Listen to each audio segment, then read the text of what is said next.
I now ask the members to stand for 1 minute's silence to commemorate the victims of the genocide.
Now take leaders' questions.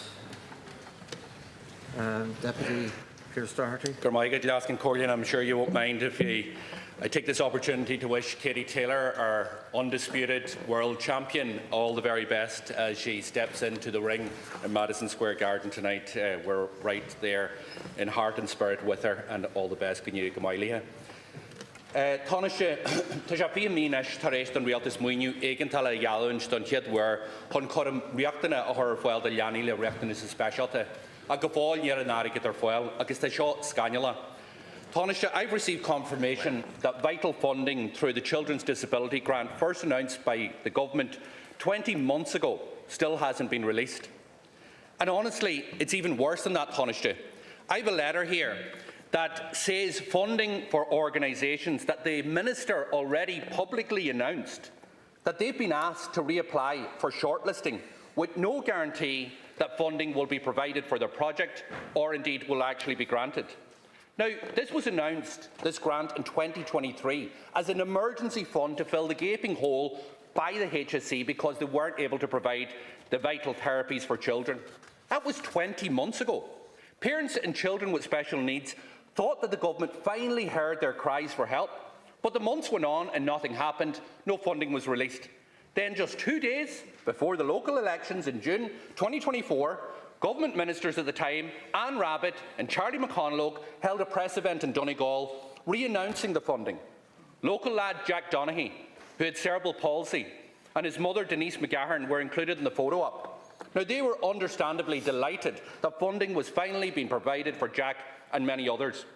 But fast forward 9 months to March 2025, and there was still no sign of this money being released.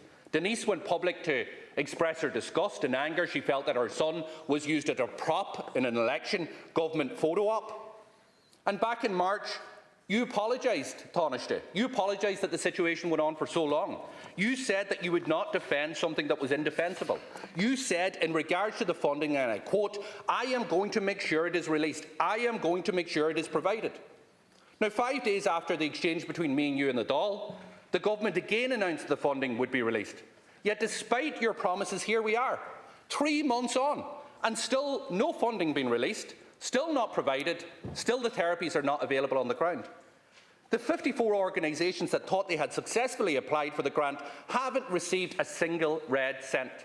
Now, not only that, it gets worse, Tánaiste, because these organisations, some of them were publicly announced. Some of them were announced that they would get millions of euro over a 3-year project.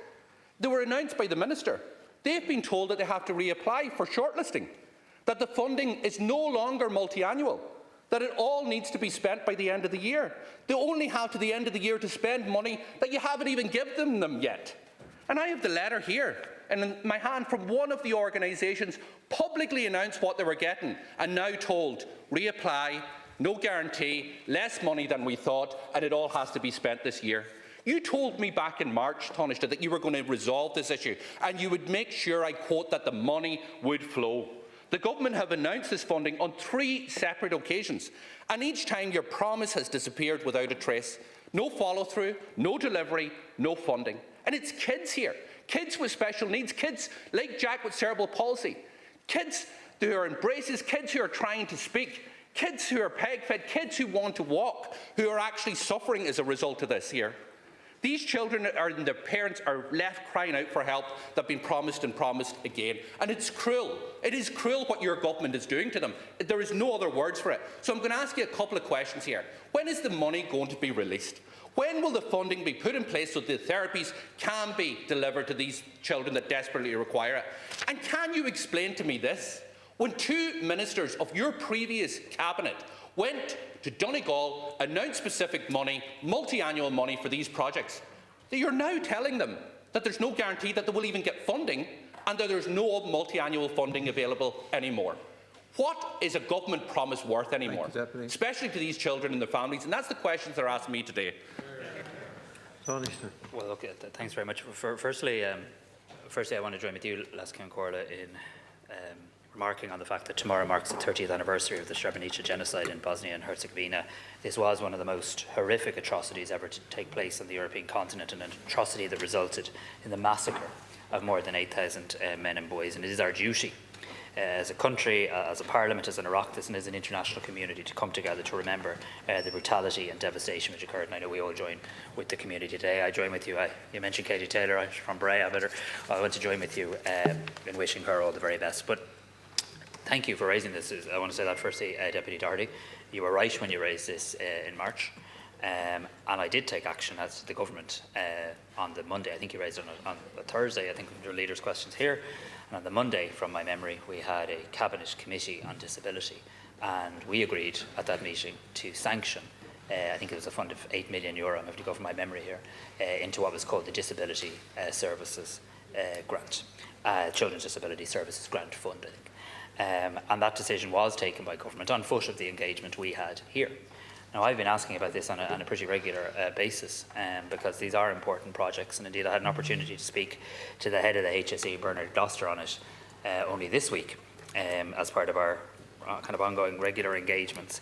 And I understood, in relation specifically to the Donegal group, I understood that they're in very regular contact. In fact, I think they've even been contacted this week, I think, between the HSE and that group. I'm also told that they have been assured that their costs will be funded. Now, from a government point of view, we've allocated the 8 million. I take the point, and I did apologise for it. I take the point around the delay. I do take that point. But we have now sanctioned the funding. And certainly, while I can fully understand there might be final compliance checks or governance checks, I don't say this rudely to the groups, but some of the groups are the first time they've ever received public funding or the likes. Take that point, the HSE have to do that. But we do want to see the money flow. So what I think I'm going to do at this stage, because of the importance of the issue, is I think I'll ask that we have a meeting. I accept there's more projects in Donegal, but we'll have maybe a meeting of Donegal or Oireachtas members. I'll ask that that's arranged with the relevant minister or HSE next week to try and bring a finality to this situation.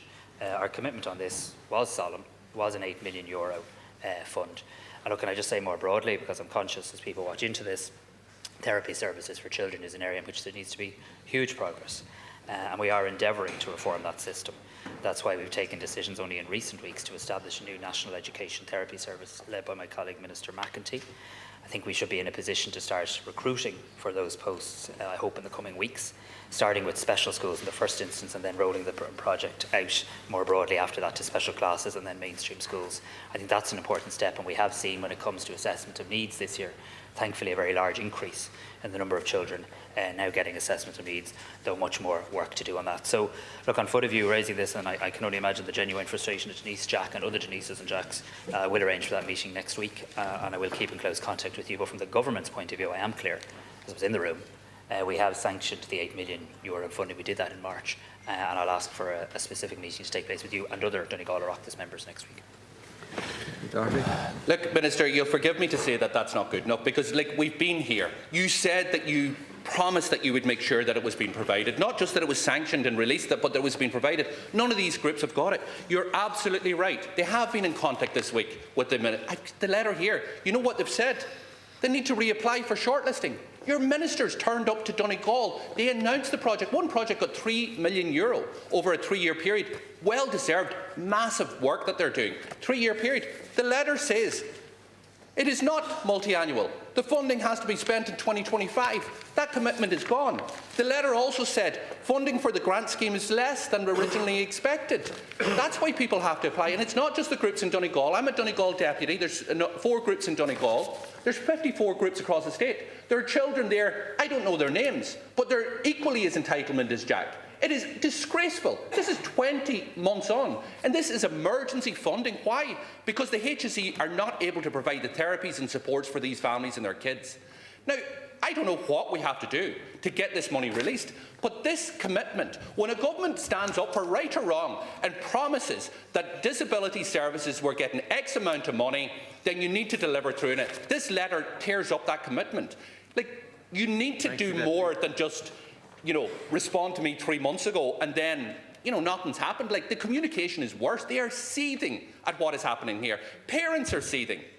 It's just not good enough, Taoiseach. And I'm asking you for a commitment that you gave here in the Dáil. You said every eligible project, and there was 8 million values worth of them, 54 of them, should get the funding. I'm asking you to ensure that every single project, including the 4 that were announced in Donegal and the levels of funding that was announced for them, will get the funding that they need. And why? Because that's the therapies, that's the support that the children and the family so desperately need 20 months later after it was first announced. Yeah, so look, I'm very clear, not just from my own perspective, but from the perspective of the entire government, that on the 25th of March of this year, that the Department of Children, Disability and Equality has secured sanction for the €8 million grant fund. And that was to come from, there's a budget, as you know, for disability services of 3.2 billion, so €8 million of a grant fund. That was sanctioned for the Department of Children, Disability and Equality on the 25th of March. So from the government's point of view, once it was sanctioned, we expected it to start to be spent, to start to be drawn down.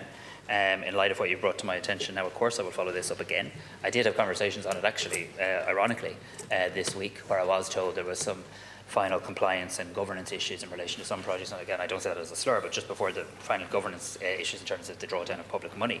And that was what I was told was the situation this week. But I do think it would be useful if we take the Donegal projects as an example to convene a meeting next week of Oireachtas members with the relevant HSE and departmental officials. I'll undertake to get that in place. I'll also talk to Minister Naughton and Minister Foley on this matter today. From the government's perspective, the funding has now been spent, has now been allocated, and the funding now needs to be spent quickly for the benefit of these children. Thank you, Taoiseach. Deputy Ahearn. Taoiseach, yesterday Ahearn announced that areas in 12 counties from Donegal to Wexford are officially suffering a water drought. This is at a time when we've seen tragic flash floods in Texas, wildfires outside Marseille and an extended heatwave in many countries across Europe, which is about to hit Ireland. And before I came in here, I just got an alert on my phone from Met Éireann that they've issued a hot weather warning. And don't get me wrong, the bit of sun is great, but we need to recognise that this isn't normal for Ireland. And our current drought is a result of drier than normal autumn, winter and spring. And this is climate action. This is climate change in action, Taoiseach. Paradoxically, we've actually just had a wetter than normal June, but because of our creaking water infrastructure, we know that almost 40% of our treated water is lost. There's more leaks in our pipes than coming out of cabinet meetings. The state of our water infrastructure is holding up the development of much-needed housing, and new housing is plugging into crumbling old pipes, putting unsustainable pressure on the whole system. We're facing water restrictions, ultimately. Just ask the residents of Darglewood in Knockline, in my own constituency in Dublin South West, about our water infrastructure. They've faced over 12 water outages this year alone. The broader picture, Taoiseach, is our climate preparedness and climate action, or lack thereof. Ever since the programme for government was published, the Labour Party, we've had serious concerns about this government's commitment to addressing the climate crisis. Like last week, Minister O'Brien in the Climate Committee basically waved the white flag in saying that the best we can hope for now is that we might get about halfway to meeting our 2030 emission reductions targets. Taoiseach, people want to take climate action. But we know from a recent survey carried out by your own climate department that people's overriding feeling when it comes to this government and climate action is frustration. People feel hamstrung by this government's inaction and delay in providing even the most basic measures to allow them to engage in climate action. People want to retrofit their homes, but the system of grants restricts this to well-off households with significant savings. We want to see in the Labour Party a street-by-street retrofitting scheme, backed by green loans. People want to switch to public transport, but the services aren't there, or they're already at capacity. We need more rail, and in the short term, projects like Bus Connects need to be prioritised. How, in God's name, has it taken 8 years and counting to get a few new bus lanes put in?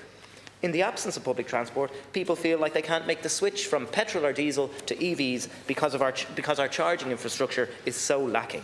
Farmers are getting mixed messages, and meanwhile there's insufficient compensation schemes in place for necessary changes to our agricultural policy and ensuring a just transition. Earlier this week, Taoiseach, the European Commission published its latest environmental implementation review of Ireland. It identified a €3.3 billion investment gap here. So my question, Taoiseach, is will this government commit to providing the investment required and to filling that gap so that we can avoid climate disaster, we can improve the infrastructure that's going to help us do that, and to support people to make the climate positive changes in their lives that they want to make? Taoiseach. Well, thank you, Deputy Ahearn, for raising the question. And I think it's welcome to have a question here on climate, because I'm not sure we're having the level of focus and discussion as a Parliament, as a Dáil, on this issue, and the climate emergency hasn't gone away, far from it. And we do need to look at how we can speed up, I suppose, and accelerate the pace of change that needs to take place. And I'd also suggest, we had a Cabinet Committee on Climate this week. I think we also need to have a conversation about how we bring people with us. I think you've given some good ideas there. I too know people who'd like to retrofit their home or would like to switch to the electric vehicle, and cost is still a barrier, and we need as a government to reflect on that. So the short answer to your question is yes, and you will begin to see, I think, real and meaningful intent when we publish our National Development Plan, hopefully at the end of this month, which will, I think, show a commitment in areas like investing in our water infrastructure, supporting Irish Water, how we're going to accelerate the delivery of renewable energy, but also how we invest more in transport, including, of course, public transport as well. As I say, the Cabinet Committee on Climate Action, Environment and Energy met this week, and there was a good detailed discussion on climate policy. Now, the latest data from the Environmental Protection Agency, and we had a presentation from them at it, does show that Ireland's emissions do continue to fall and are falling for the third year in a row, and they are at their lowest level in 3 decades. I say that not because we are where we need to be, but what we don't want to inject into the debate, and you're not, is a sense of kind of fatalism. We are able to make progress as a country, and we are able to make more. Emissions decreased by 2% in 2024. They've decreased by 10.6% from 21 to 2024. And Ireland now has the lowest level of greenhouse gas emissions in 35 years. And I think this is more significant when you consider that we've 1.5 million more people living in the country and over 1 million more homes in that period of time as well. So we're achieving reductions at a time when our economy is thankfully continuing to grow strongly. However, you're entirely correct. We've got a long way to go to get to our 2030 climate targets, and certainly no white flag at all from this government. So the next phase has to be about acceleration. It has to be about how we can do more and how we can do it more quickly. And that's why the government has announced our intention to establish a new climate investment clearinghouse to try and accelerate progress on our energy transition. Because really, to be honest, I think that's the big dial change, actually, if we can get to that energy transition and stop using dirty fuels and start actually being able to produce clean, renewable energy. So a number of commitments in our programme for government in relation to climate, strengthening governing structures around the Climate Action Plan, achieving energy independence by harnessing renewable energy resources, ramping up home retrofits, improving grants, that's a commitment we've given, enabling communities to secure grid access for local renewable projects, and supporting the Just Transition Commission to ensure that no community is left behind. I would point out one of the big decisions we made in the last government was the establishment of a climate and nature fund as well. So we are now putting billions aside to actually be able to invest in that transition. I've read the Commission's report on our implementation of EU environmental law. I think it's a mixed bag, is an honest evaluation, but it does point to some serious areas of progress over the last year, including in biodiversity, our clean air strategy, and indeed the publication of successive climate action plans, and of course that binding legislation. Deputy Ahearn. Thanks, Taoiseach, and I'm glad to hear about your focus on accelerating what we're doing, but the fact remains that we aren't meeting our climate targets, and while there was a 6% reduction in emissions in 23, there was only a 2% reduction in 2024, so the EPA are saying that we're in fact going backwards, and this is because we're seeing significantly slower progress than needed on many fronts, like onshore wind, offshore wind, electric vehicles, district heating, the use of biomethane, and that's not to mention the impact of new LNG fossil fuel terminals that this government is promoting, or data centres that aren't required to use renewable energy. We're told all the time, Tánaiste, that money is no object to us taking action on climate. So will you please pull out all the stops with the new National Development Plan? Will you invest in the infrastructure we need to mitigate the climate crisis, like our water pipe network, which is so bad it isn't able to ensure people have water right after a month of abnormally heavy rain? Please invest in our future, and please support legislation for a future generations commissioner who will challenge the short-termism that we've seen from too many governments and embed future thinking across government. So I'll ask again, Tánaiste, will the revised National Development Plan be framed to ensure we meet our climate targets, and will you commit to addressing that environmental investment gap? Hear, hear. Yeah, we are committed to addressing the investment that is required. I'm just being very honest, I'm not convinced currently of the need for more legislation in this space. I actually think we've got a lot of legislation now, but I do think it's an implementation issue now in terms of how quickly we can accelerate delivery. I would just point out most sectors of our economy are now seeing a decrease in emissions, including sectors like agriculture and transport. Our electricity is now cleaner than ever before. 2024 marks the first year with no peat used for power generation, a symbolic end to a high carbon era, and this does reflect the structural transformation that's underway in terms of our energy network. Wind energy provided 48% of Ireland's power last February. Last January, Ireland hit the important milestone of hitting 5 gigawatts of installed onshore wind capacity. There were 23% more EVs sold in April of this year than April of last year. Home retrofitting is scaling up. So I'm agreeing with you that we need to go further, but I think we're now beginning to see the direction of travel. We have to back that up now, yes, with investment, but also with making sure that projects are delivered more quickly, I think particularly in the area of offshore renewable energy. Thank you. Deputy Healy. Tánaiste, local training initiatives run by Tipperary Education and Training Board at the Family Resource Centre, Spafield in Cashel, Knockanally Centre in Tipperary Town, Care Development in Care and the Littleton Centre at Littleton have been abolished, impacting the most vulnerable people in our society. This, Tánaiste, is unconscionable and wholly unacceptable. Tipperary Education and Training Board's funder, Solace, has left the board 1.5 million short of its required budget.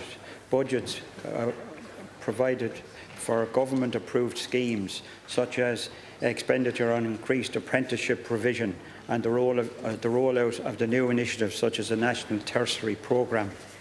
And this also includes a failure to provide for the costs of the new apprenticeship centre in Carrick-on-Shore.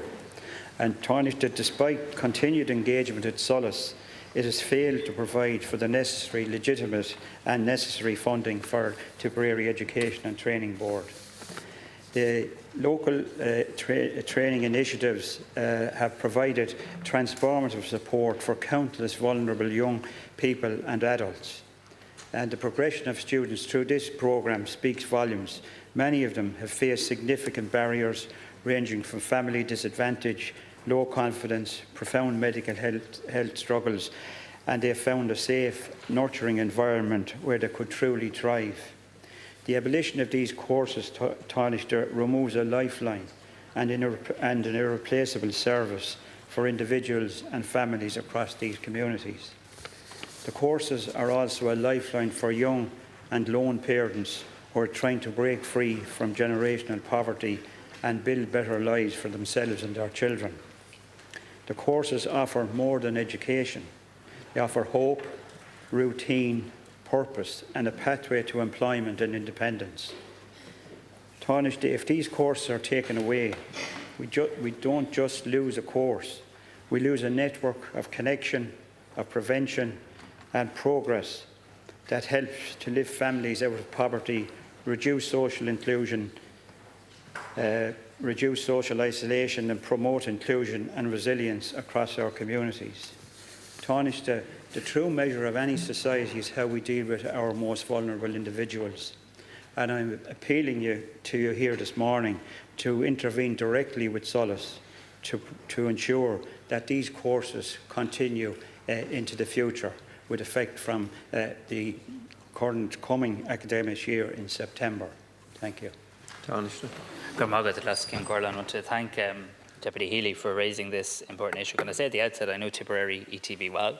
As a previous minister in this area, I know it to be an excellent organisation, a very well-run ETB. I also know some of the exciting projects that they're involved in at the old barracks in Clonmel, and the plans for a college, a FET College of the Future there as well. So I know it to be a well-run organisation, and would take very seriously any feedback that they have for government and any supports that they require. So happy to have further engagement on this, and also happy to speak with Minister Lawless and reflect the views that have been raised by you and indeed other Tipperary deputies. My understanding on this one, though, is that, and I do just want to be clear on this, you haven't asserted to the contrary, but I do want to be clear, not only have Solas, the national agency, not reduced their funding to Tipperary ETB, we through Solas have actually increased our funding. So we've provided a budget for Tipperary ETB this year of €35.5 million through Solas, and that's actually an extra 1.1 million on what they received last year. So we are very much investing in further education and training opportunities in Tipperary ETB. Now, my understanding, and somewhat gone from my memory, the LTIs obviously are one mechanism through which people access training. They generally operate on an annual funding cycle, and they're always reviewed by, I think, all ETBs at the end of that cycle, and they look at a range of factors: demand, yes, funding, local strategic priorities and the likes, and then they decide whether they wish to offer them again. Now, my understanding is Tipperary ETB has not formally approved or scheduled any LTIs to operate beyond the conclusion of this year's ones. Therefore, there's no learners formally enrolled for September. But I am also aware that Tipperary ETB have advised that they are looking at alternative options to support those learners who typically would have been served by LTIs. It's requested contact details of any current or prospective LTI learners, and it intends to engage with each of them on personalised guidance and look at the various educational options that might be available to them as well. And I know they remain very committed to that too. I believe in Tipperary there's around over 9,600 unique learners supported last year through PLCs, apprenticeships, traineeships, youth reach, adult and community education programmes. So what I would just say respectfully, and like I say, I'm happy for us to have further engagement with Minister Lawless on this and with Solas. But what I would just say is there's a number of different pathways perhaps to achieve those training objectives, and it would be interesting to see when Tipperary ETB has gone through its process whether they identify any gap, and if they do, how government responds to that, or whether they are able to meet the education and training needs through a variety of other means. And like I say, I'm happy to keep in touch on this, but I am satisfied at the moment that Tipperary ETB is going through a process, and I look forward to the outcome of that. Healy. Thanks for that reply, Tánaiste. The local training initiative is a very valuable service and has been in existence for over 20 years. And it provides a leaving cert qualification over 2 academic years for students or trainees who are not suitable for mainstream education. And it provides modules like computers, communications, work experience and mathematics.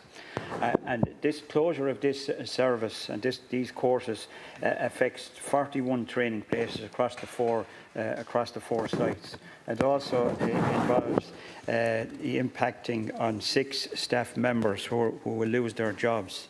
There are no alternative employments being offered to them, and they already find themselves disadvantaged because of the short-term contract nature of their employments, which means they have no redundancy entitlements and no contracts of indefinite duration. Tánaiste, the costs involved in this are minuscule in the overall. We're talking here of certainly less than €300,000 to provide the services is absolutely essential and provides for the most vulnerable in our society.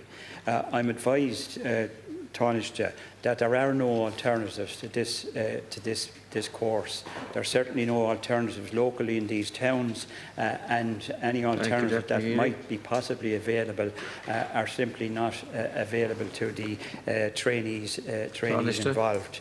And I would urge you again, please, to intervene directly with Solas to increase the funding to ensure that these courses continue. Thank you. Tánaiste. Thanks very much, Leslie Corr. And look, thank you, Deputy, and I know the seriousness with which you view this issue. I suppose you've used the word that it's essential, and that's obviously how you feel about it. I suppose it would be interesting to see through the range of courses that Tipperary ETB provides and the different pathways that they believe they can meet the needs of the learners through other mechanisms, or that they believe that they genuinely will need LTIs to continue in the new year. So what I will do, on foot of you raising this today, and I think on foot of it been raised in the Dáil a few times this week, what I will do is I'll ask Minister Lawless to engage with Solas and to engage with Tipperary ETB, as I know he will be eager to do anyway, and just to see how this situation progresses. We're very committed to the work of the ETB in Tipperary. I do want to thank them for what they do. It's an organisation I've gotten to know reasonably well. Pleased that we've increased their funding in 25 versus 24. Expect we'll continue to be increasing their funding and looking to provide more educational opportunities through Tipperary. So I'll keep in touch with you, Janice. Deputy Flynn. Thank you, Ceann Comhairle. Taoiseach, last week I raised in this House with Minister Chambers the urgent need to extend legal aid for the whistleblowers, those who step forward not for personal gain but to protect public interest. In that exchange between myself and Minister Chambers, he expressed his willingness to meet with me and with whistleblowers in question. I accepted the offer in writing. No reply as of yet from the Minister, but there is plenty of time for that. Taoiseach, we all recall the case of Garda Maurice McCabe, a man falsely accused of the most heinous of crimes by TUSLA, a state agency charged with protecting of children. The scandal shook this country to the core.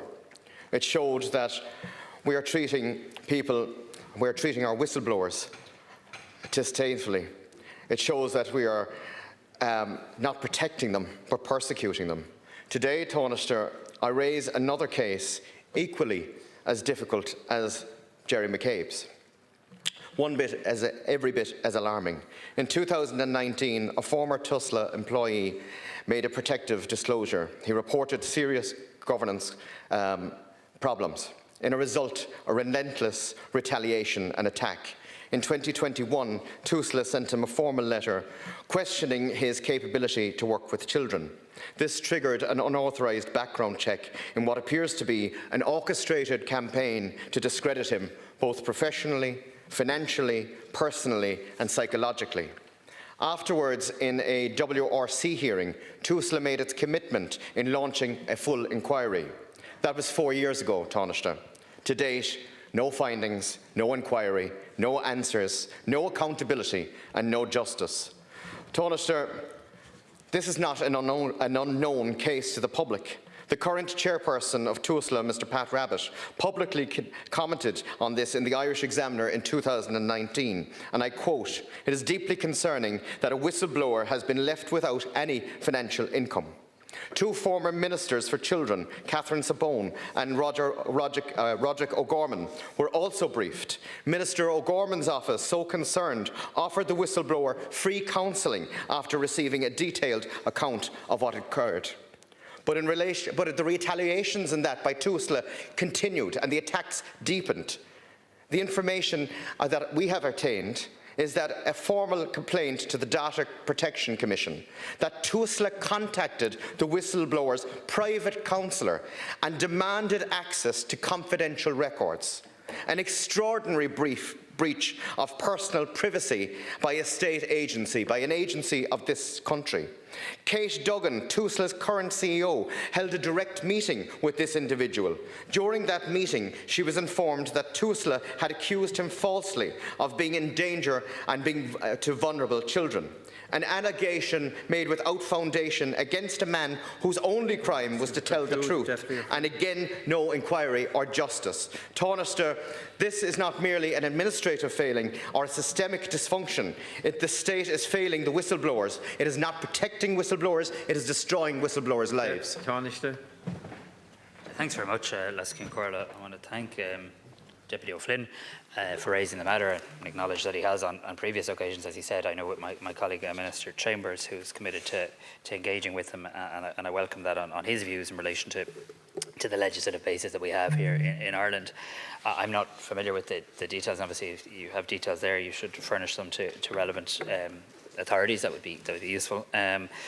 But Ireland does have comprehensive legislation to protect workers who raise concerns about wrongdoing in the workplace. And in fact, we've been on quite a significant legislative journey to try and get this right. So we have the Protected Disclosures Act that was enacted in 2014, and then it was further enhanced, further amended in the last Dáil with the Protected Disclosures Amendment Act of 2022. There is a statutory review, though, of the Protected Disclosures Act built in. So that's due to commence in what I'm told is in the near future. I think it has to be done under the law. I think it has to be done by 2027, I think, because it has to be done within 5 years. And there will be a public consultation held as part of that review. So those of us who are here in 22 will remember the Act has built into it a statutory review of the legislation that will involve public consultation. So we'll be obligated as an Oireachtas to consider this legislation during the lifetime of this Dáil, and we'll be obligated to quite rightly have a public consultation as part of that. In addition to that, I would say at an EU level, there's also a review of the EU Whistleblowers Directive. I think that's Directive 219/1937. That's expected next year. And the amended Act we have is a transposition of the EU Whistleblower Directive. But what that will be charged with doing is basically reporting to both the European Parliament and to the Council on the national law transposing the directive. So how is every country getting on with fulfilling its EU obligations as well, and whether any additional measures are considered appropriate for any member state by the European Union's analysis of people's compliance with that directive. So I think the Commission have indicated the report will be finalised no later than 2026. So I say that by way of context to some of the broader issues that you made, because I think protecting whistleblowers is very important. People who come forward in the public interest need to obviously know that they can do so in an environment that is safe, and that is the purpose of our legislation. And indeed it was the purpose of the broadening of the scope of the legislation in 2022, where we made it clear that there was a broader range of people who could report wrongdoing beyond employees, to include volunteers, shareholders, trainees, board members and job applicants, and ensure they benefited from the protection of the law. It also imposes new requirements on employers as regards to the operation of formal whistleblowing channel, and there are also now special channels for the reporting of wrongdoing relating to law enforcement, security, defence, international relations or in intelligence. Our law of the land, the Act, prohibits any penalisation or threat of penalisation for a worker who's made protected disclosure, and penalisation can include things like unfair dismissal, unfair treatment, coercion, intimidation or harassment, and statutory protection from penalisation is provided primarily by the Workplace Relations Commission, who can make orders for restitution and for payment of up to 5 years' salary and compensation, and cases can be appealed to the Labour Court also. Taoiseach, thank you for your response, but with the greatest respect, they're only words. We're talking about a man here whose life has been left in a legal limbo for over half a decade, who has been defamed, isolated, ignored, has been ricocheted from one law department to another, and two senior ministers knew about this. The officials knew about it, the chairman, the CEO of TUSLA knew about this, and nothing has been done. And therefore I'm asking you today, Taoiseach, and I'm asking you not just as Taoiseach but as a senior officer of the state, will you meet with me and will you meet with the whistleblower can we launch an investigation? 5 years of this man's life have been destroyed, have been ruined by no minister taking responsibility, by nobody putting in place and in full investigation. Absolutely destroyed by that, and still no action and still no accountability. And this man was only doing his job. He was there to protect the agency and saw corporate governance and saw governmental issues with the agency, made a disclosure and tried to protect the agency. And what was he met with? A wall of attack and silence. Well, I want to thank Deputy O'Flynn. I suppose when he criticised me for my response only being words, I'm not sure what more I can provide in terms of an oral response to a question. But I did provide very clearly in those words quite a bit of detail on the laws that are in place in our land, laws that those of us who are honoured to serve in government have worked hard to put in place, both in 2014 and then enhanced in 2022. And what I'm saying to you is we're going to further go back in the lifetime of this government and carry out the statutory review, and at an EU level we're going to look at that too. In relation to the specific case, and I'm cautious in not knowing, and conscious in not knowing the information, not doubting your bona fides, Deputy, but I would suggest that the appropriate thing to do would be to provide the relevant information to the relevant government department or minister, who will process that in accordance with the laws of the land and the Protected Disclosure Act as well. And I'd also, without knowing again the details of the case or prejudging any information that I don't yet know, the WRC and Labour Court are both avenues there that are available to any employee who experiences any discrimination. He's been there. So that, well, that, And so, there's been no investigation since. so again, like I can't, Sorry, that's Deputy correct, I O'Flynn, can't conclude, prejudge. Taoiseach. I can't obviously prejudge. We have a WRC that's independent of government. We have a Labour Court that's independent. We have an Garda Síochána. We have a number of avenues and very robust whistleblower legislation as well. But I would suggest in the first instance, if you believe there's more issues that need to be considered, to provide them to the relevant government department. Understanding Order 38A, and now we'll take other members.